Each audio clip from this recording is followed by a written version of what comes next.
Достар, не істеп отырсыңдар? Попкорның дайын ба? Телефон үндемей тұр ма? Онда бастаймыз.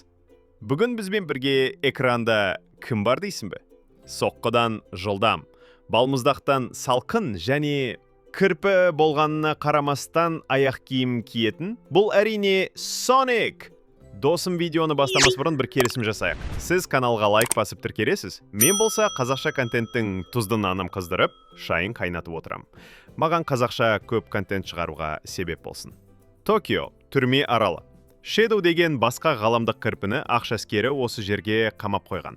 Аяқ асты оның жүрек импульстері соға бастайды. Жауынгерлер қоршауға алып тұра қалады. Кірпі вакуумды сындырып шығып, барлығын соққылап қашып шығады. Бір күні үйдің маңында үлкен жұлдызды жарыс ұйымдастырылды. Қатысушылар Соник, Наклз, Тейлз және көршінің төбетінен қашып келе жатып кездейсоқ қатысып кеткен бір есек. Десең, қалай кетті? Соник мен жылдаммын деп мәреге бірінші жетеді. Бірақ ол жерде голограмма тосып алады. Ол не боп кетті деп үйіне қарай бет алады. Үйге жетсе, оны тосынсый тосып тұр екен. Ол жерге түскеніне 1 жыл болыпты. Жақсы тойлатып, кейін Томға бұл сыйлығы үшін алғыс білдіреді. Соник бұрынғы ініне Том екеуі келеді. Кірсе, қабырғаның бәрі суретке толы. Жоқ, кәдімгі салондағы Мона Лиза емес енді. Балалық шақтың сырлы естеліктері. Кірпімен сол кезді сағындым. Қазіргі ісім бәрі дұрыс па деп тұрады. Том жүрегіңді тыңдасаң дұрыс шешім қабылдайсың деп ақыл береді. Shadow сол сәтте қалада жүр. Афишаға қараса, аниме фест емінің 25, қош келдіңіз. Сонда мен 50 жыл ұйықтаған ба, деп ойлайды.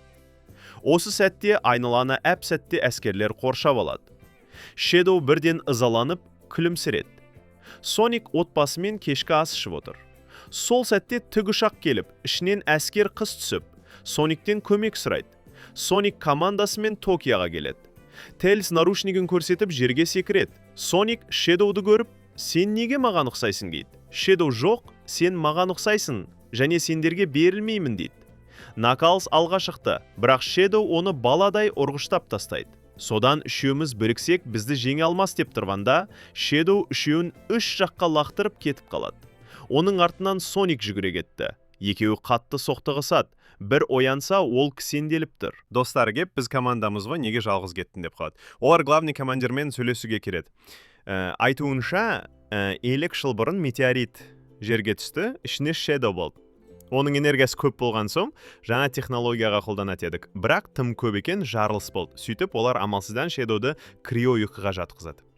Аяқ астынан свет өшіп, дрондар қаптап кетті. Дрондар немес сонша көп, пендодыдан байқамай заказ беріп қойғандай. Бірақ дронды белгісіз біреуге жарып кетті. Командир Соникке құпия кілт беріп, сол жерді талып қалады. Артынан әскері келіп, кілт жоқ екенін біліп қояды. Соник құпия жігіттің артынан барады. Ол роботикке алып кіреді. Роботник донерін жеп, кайф ұстап отқанда, Соникті көріп шошып кетеді. Менің роботтарымды кім қолданып жүр деп, компьютермен оны тауып алады. Соник оған команда болайық дейді. Ол келісіп іске кіріседі. Ол шашын алып, семірген соң новый костюм тіккізеді. Shadow бұзылған базаға келіп, дос қызын есіне түсіреді. Ол қыз профессордың қызы екен. Ол екеуі жақсы дос болады. Бірге фильм көреді, жұлдыз санайды. Қыз қай планетадан келдің дегенде, білемеймін дейді. Shadow қызбен танысқан жерге келеді. Сол кезде артынан профессор шыға келеді. Арттарынан Соник командасымен бұзылған жерге келеді. Олар 3 топқа бөлініп іздеуді бастайды. Shadow барлығын бір-бірден ұстайды. Роботик өз дрондарын табады. Артынан профессор да кіреді. Ол роботикке ұқсайды екен. Сөйтсе, ол атасы екен. Үшеу байланып тұр. Shadow сол кезде Сониктен кілтті алып, әскерлерден өшімді аламын дейді. Роботик атасы түрмеден шығу үшін әскерлерге аспаннан лазермен ататын күшті қару жасап беріпті. Ал кілт сол қаруды іске қосатын кілт екен. Біреу қолдарында, екіншісі штатта екен. Атасымен соны алып өздеріне қарсы қолданам дейді. Роботик атамен де сенімен біргемін деп кетіп қалады. Shadow черный точканы ашып кетіп қалады. Ол барлығын сора бастайды. Наклз Сониктің қалтасынан бір сақинаны алып, қарталды ашып жібереді. Солай олар бір жерге тап болады. Том мен Меди екеуіне Соник командасымен келеді, және олардан көмек сұрайды. Олар ішіп пысқаны соншалық бірден келісе кетеді. Том мен Медидің басты мақсаты серверге барып флешканы салып өшіру. Әйтпесе Соникті сыртқы қорғаулар күйдіріп жібереді екен. Роботик командасымен штатқа келеді, Shadow барлығын жоямын дейді. Бірақ атасы асықпа, ол да болады дейді. Соник командасымен барлығы дайындалып жатыр. Томми мен Меди иллюзияны қосып, түрлерін ауыстырып, штатқа кіреді. Штатта Меди әскер қызға ауысады, бірақ оның өзі жүр екен. Олар сасқалақтап қалады, бірақ серверге кіріп, флешканы тығады. Сөйтсе, қасында тағы бір флешка тұр екен. Ол роботиктің флешкасы. Роботик атасы екеуі лазерге келеді, және атасын итеріп жібереді. Сөйтсе, оның костюмі лазерді өткізбейді екен. Солай екеуі билеп өтеді.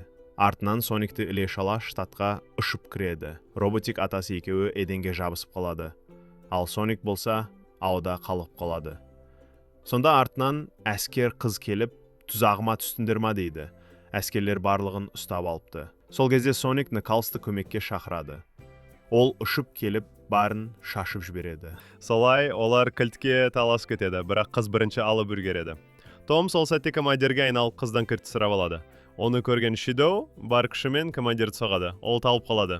Соник байқап қойып жүгіріп барып Томды оятуға кіріседі. Сол кезде бұл оқиға Shadow'дың өзінде болған оқиға есіне түседі. Shadow роботик пен атасын алып басты бөлмеге келеді.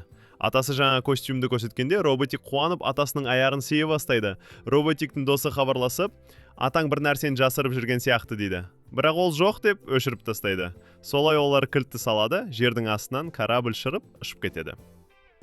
Соник, менде басқа амал жоқ, изумрудты қолданам деп досына барып изумрудты алады.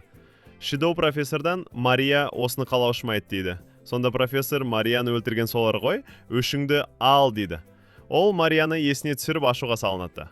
Корабльдің ішінде жүгіріп, оны зарядтай бастайды. Роботик атасының ісіне таң қалады. Атасы адамдарды жек көрем, бәрін құтам деп тұрғанда. Роботик ата жерді құртқанша оны басқармадық па дейді. Профессор олар мені Мариядан айырды, сонда роботик ал менші дегенде. Сен оның орнын баса алмайсың деп жауап қайтарады. Роботик көңілі түсіп қалады. Shadow зарядты толтырып қойды. Сол сәтте алыстан бір нәрсе ұшып келе жатыр екен. Роботик оны Соник екен білді. Соник корабльге жарып кіріп, Shadow'ды алып шықты.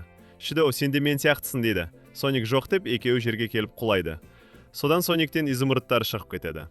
Екеуі де изумрудты ұстап алады. Мықты Shadow одан да мықты бола түседі. Екеуінің төбелесін роботик атасымен қарап тұр. Роботик атасының идеясын бұзам деп бір соғады. Содан екеуі төбелесе етеді. Бірінің мұртын ұстап тартады. Содан мықтан тартпақшы деп келседі. Соник оны аямай бір соғып айыр ұшырады. Shadow'дың күші өшіп қалады. Соник келіп оны ұрғалтырады. Shadow жүрегін көрсетеді. Осы жерден ұр деп. Соник болса досының сөзін есіне түсіріп шетке кетеді. Shadow, не болды? Өшіңді ал дейді. Соник болса, өш алғаннан жеңгендер жоқ деп жауап қайтарады. Shadow ойланып қалып, мен кек аламын деп жүріп бәрін ұмытқан сияқтымын десе, Соник кектен бөлек махаббат бар деп екеуі шығып келе жатқан күнге қарап тұрады. Бір-біріне қолын беріп мықты күшке айналады. Атасы роботикті көтенінен мәқ-мәқ жасап жатады. Екеуі тағы төбелесе кетеді. Профессор Соник пен Shadow'ды көріп роботтарды жібереді. Олар роботтарды жарып тастайды. Атасы роботикті төменге құлатып жібереді. Бірақ оны Сониктің достары алып шықты. Артынан атасына келіп Сониктің тікенін тығып, лақтырып жібереді. Атылған лазерге Соник пен Shadow қарсы шығып ұстап тұрады. Роботик пен Сониктің достары оны басқа жаққа бұруға тырысып жатыр. Соник әлсіреп ұшып кетеді. Оны достары соңғы сақинамен құтқарайық деп жүгіре кетеді. Ал лазер айдың жартысын кесіп кетті. Shadow роботиктің қасына келіп, не болды дейді. Роботик, бұл корабль жақында жарылады дейді. Shadow екеуі корабльді жерлен алыстатуды шешеді. Роботик стрим түсіріп, жерді жаулап ала алмасам да құтқарамын деп жатыр. Соникті достары құтқарып қалады. Олар бір алқапқа келіп түседі. Ал корабль жарылады. Роботик пен Shadow сол жерде мерт болады. Күндер өтеді. Тағы кешке вечер жасап жатады. Олар тағы жарыс ұйымдастырғалы жатыр. Себебі өткенде туылған күн болып кетіпті. Соник мәреге жетеді. Мәрегін жетсе, бір робот шығып атып жібереді. Айналасында тағы көп роботтар қаптап кетеді. Сол сәтте аспаннан дәу балғасы бар біреу келіп балық роботты сындырады. Достар, ал енді ең қызықты сәт. Бір сәтте кадрда розовый түсті қыз пайда болады. Бұл кім өзі? Мультфильмде 3 секундқа ғана көрініп бүкіл интриганы алып кетті ғой. Танысаңыздар, комментарийге жаза кетіңіздер, бәлкім ол Сониктің қызы шығар. Ал дәл осы кезде басқа бір кадрда Біреу Shadow'дың білезгін ұстап, ақырын көтеріп қарап тұрады. Оппа, бұл енді кім болды екен? Сырт кейпі мүлдем белгісіз, бірақ түрі мен міндетті түрде жалғасында пайда болам деп тұрған сияқты. Егер кім екен білсеңіздер, комментарийде бөлісіңіздер, теорияларыңызды күтеміз. Сонымен достар, осы сәтпен мультфильм өз мәресіне жетті. Арнаға тіркеліп, міндетті түрде лайк басып достарыңызбен бөлісуді ұмытпаңыз. Келесі видеода кездескенше.